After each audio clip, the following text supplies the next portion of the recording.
Follows two officer-involved shootings in Minnesota and Louisiana this week. In both cases, black men were shot and killed by police, sparking nationwide outrage. Fox 35's Gina Benitez live in Orlando with more on what's happening in our community today. Gina, good morning. Good morning. Well, the NAACP is meeting today for their state conference here at the Rosen Center Hotel, and they're set to make a big announcement. The organization says they want people, particularly people of color, to know exactly what they're getting into this election cycle, and they want someone who will fight to improve their lives. Of course, they're not the only ones who feel this way. Take a listen.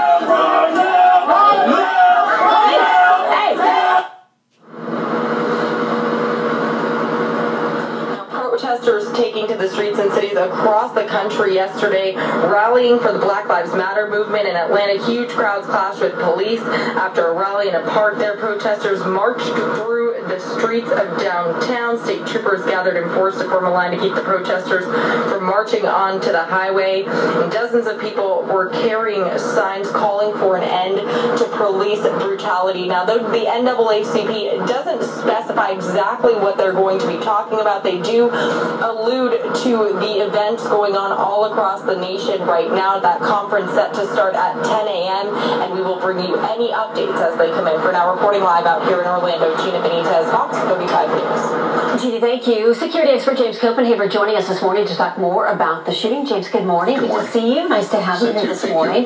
Let's start with this. One of the things that stands out about the police response to the shooting was how they brought down the suspect. Is it common to use these types of explosives and this kind of robot bomb? I did some research yesterday. This is the first case that I could find that type of ordinance was deployed to take out a suspect or neutralize a suspect in the U.S. So, do you think, how appropriate was this response?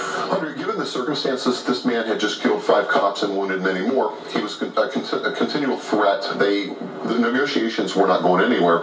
So the cops essentially made a decision to continue the negotiating, but this guy was firing at the negotiators during the time of negotiating, or take the threat out, and thank goodness the police chose the latter.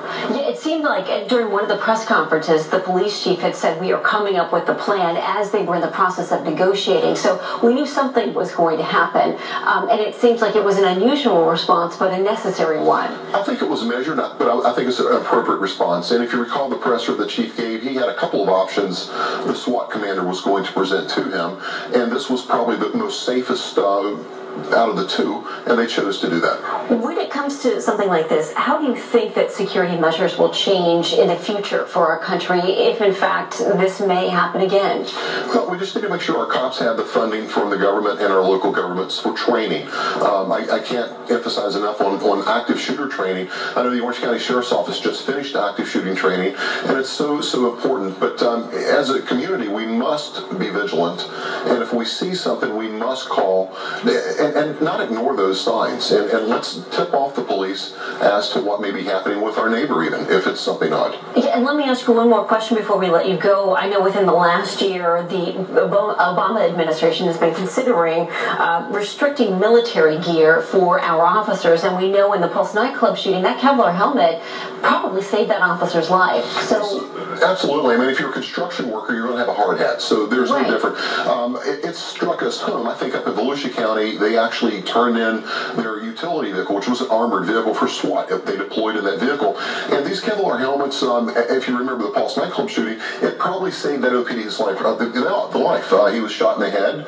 The Kevlar helmet saved his life. So shame on the president for having this reaction, trying to pander to the left. Let's arm our cops and give them the proper tools. Yeah, especially in this day and age when it seems like there's more violence happening in the streets, and we need to give our cops the definite gear that they need in order to make it safe for everyone involved. Without a question. All right, James, thank you so much. Great insight. Appreciate it. Turning now to